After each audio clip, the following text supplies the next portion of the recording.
Hello! Aujourd'hui, on va voir ensemble le plan d'action que j'ai utilisé donc cette année pour pouvoir faire de l'investissement. Ça va être court, ça va être concis, mais vous aurez toutes les informations dont vous avez besoin. Je vous le partage, comme ça, c'est quelque chose que vous demandez souvent, au moins vous saurez. Alors, celui-ci, il a fonctionné de la manière suivante. Déjà, 3 étapes, achat, vente et après-achat. Pourquoi? Parce que c'est les 3 grandes étapes que j'ai préparées et que j'ai prévues pour cette année. Tout d'abord, en investissement de démarrage, j'ai évidemment acheté plus de Bitcoin. Et là, je vous ai pris l'exemple pour 100 000 $ d'investis mensuellement depuis janvier. On va imaginer que c'est 2022, 2023, ce que vous voulez. C'est pour vous donner une base et vous permettre de faire ensuite ce qui vous semblera le plus adapté de votre côté. Parce que ça, c'est uniquement moi. Donc, j'ai acheté du Bitcoin à 40% de mon portefeuille, comme vous pouvez voir. Ensuite, sur ces 100 000 $, j'ai 30% qui ont été mis de côté et qui sont partis 20% dans l'Ethereum. Parce que je sais que l'Ethereum va très certainement augmenter, forcément. Mais voilà, je voulais aussi avoir des crypto-monnaies qui soient un petit peu plus explosives et jouer quand même la sécurité, surtout sur des sommes pareilles. Et donc, on a 20% du portefeuille, soit 20 000 $ qui vont être mis sur l'Ethereum et 10%, donc 2 500 € qui vont être posés sur chacune de ces crypto-monnaies, ce qui représentera à peu près 10% du portefeuille. Alors ça, c'est une des stratégies que j'ai appliquées. Il y en a plusieurs. Je vous la partage parce que celle-ci, elle a été partagée dans le canal Telegram et vous m'avez demandé de vous la présenter. Et évidemment, ici, 30% dans le minage avec l'entreprise dans laquelle je suis actionnaire. Alors l'avantage de ça, c'est que ça va me permettre tous les mois de toucher des revenus récurrents en Bitcoin sans rien toucher. Et donc, depuis janvier. Qu'est-ce que ça donne en chiffres? Eh bien, sur 100 000 $, vous avez donc 40 000 $ de BTC. Vous avez 30 000 $ qui sont ensuite splittés 20% en Ethereum et 10% sur ces 4 crypto-monnaies. Et ensuite, 30 000 $ qui sont investis en minage. Et le minage, derrière, va nous permettre, dans le temps, pendant on va dire 6 à 5 ans, de toucher tous les mois, mensuellement, des revenus.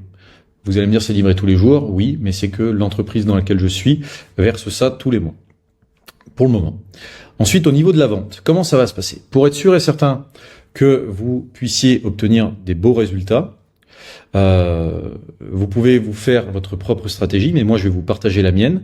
Donc, sur la somme totale qui a été investie, je vais considérer que j'ai mis cette timeline juste pour donner une idée, mais évidemment, il n'en est rien. C'est comme ça que vous devez vous aussi réfléchir pour éviter que l'émotionnel vienne jouer quelque chose de très important quand il faut vendre, parce que c'est le meilleur moyen de se casser la gueule. Quand, imaginons, le Bitcoin va arriver à 50 000. De mon côté, sur mon plan, je vais retirer 10 à 20% de mon portefeuille total. Ok ? Ensuite, et on va voir juste après comment il est réinvesti. Ensuite, quand le Bitcoin va monter entre 55 et 60 000, on va dire que je me suis fixé entre 20 et 30%. La réalité, je suis plus à 60 000 pour retirer 30% ou 20%. Mais vous avez compris. Et ensuite, je me suis positionné à plusieurs moments où j'ai dit, si j'arrive à telle valeur, je vends tant. Si j'arrive à telle valeur, je vends tant. Pourquoi? Parce que ma moyenne d'investissement sur le Bitcoin, depuis que j'achète, parce que certains d'entre vous le savent, j'en ai depuis quand même un petit moment, elle tourne globalement aux alentours de 18 à 27 000 $. Donc je suis pas forcément trop bien, pas trop mal. Et derrière, voilà. Et ensuite, qu'est-ce que je vais faire? Eh bien, à la fin, je ferai une review de ce que j'ai gagné, de ce que j'ai perdu. Et enfin, après achat. Donc ça, c'est quand vous allez revendre les pourcentages que j'ai mentionnés. Eh bien, moi, ce que je vais faire, c'est qu'il y en a 10 à 20% qui vont partir dans de l'immobilier. De l'immobilier, ça peut passer soit par de l'immobilier que vous ne gérez pas, qui est implanté directement en bourse et qui va vous reverser des intérêts tous les mois avec l'action qui s'appelle Realty Income, ou alors faire de l'investissement en France, à Dubaï, en Espagne. Ça sera le fruit certainement d'autres vidéos. Ensuite, 10 à 20% qui peuvent être réinvestis dans des crypto-monnaies qui ont soit des faibles capitalisations, soit ce que j'appelle des moonbags. C'est des crypto-monnaies où on se moque un petit peu de ce qui va se passer, mais on met simplement de l'argent dedans pour voir les résultats. Ça vous regarde, ce n'est pas mon problème, c'est à vous de savoir si vous avez envie d'aller là-dedans. Ensuite, du minage. Du minage, pourquoi? Parce que derrière, ça permet d'avoir de la récurrence de revenus. Donc oui, je réinvestis, mais je réinvestis cette fois-ci au moment peut-être où c'est plus bas, et ça me permet de faire une réserve, c'est-à-dire que je ne vais pas racheter tout de suite du minage parce que les prix vont s'envoler, je vais attendre que les prix redescendent pour pouvoir racheter des machines de minage, et c'est de l'argent que je vais mettre de côté en attendant que ce soit le cas. Ça me permettra d'avoir de la récurrence de revenus, 5 à 6 ans de BTC, avec l'entreprise justement qui s'occupe de ça, et qui permet derrière d'avoir la gestion complète et automatisée, et vous n'avez rien à faire si ce n'est que faire de l'investissement en prenant des machines de minage. Et derrière, cette réserve, elle va être constituée sur le long terme pour me retrouver à avoir toujours plus de Bitcoin que je vais pouvoir accumuler entre les différents cycles. Donc là, ça sera le 4e. Et ensuite, le restant, donc tout l'argent qui part et qui va rester des ventes, elle constitue une réserve de cash qui va vous permettre soit de rester 1 an, 2 ans ou 3 ans tranquille en cas de coup dur, soit de vous faire une réserve pour du kiff, parce que c'est bien de gagner de l'argent, mais si on l'utilise pas, ça ne sert strictement à rien. Et ensuite, vous l'emmènerez pas dans la tombe aussi. Et ensuite, faire d'autres investissements, Mintos, Monero, ce que vous voulez.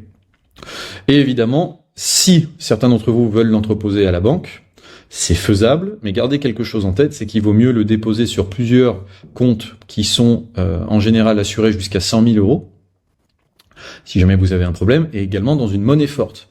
Moi, ce que j'ai, c'est des comptes Revolut, des comptes Wise, plein de choses comme ça. Pourquoi? Parce que ça me permet de les mettre dans un franc suisse et pas dans l'euro.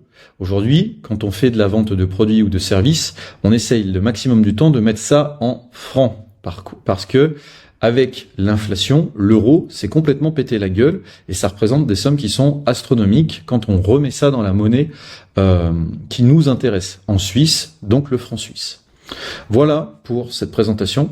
Je vérifie qu'il n'y a rien, et c'est bien le cas. Vous avez à peu près tout ce qu'il vous faut. Si jamais vous avez besoin d'autres informations, d'éléments ou d'accompagnement, tout se trouve en lien dans la description.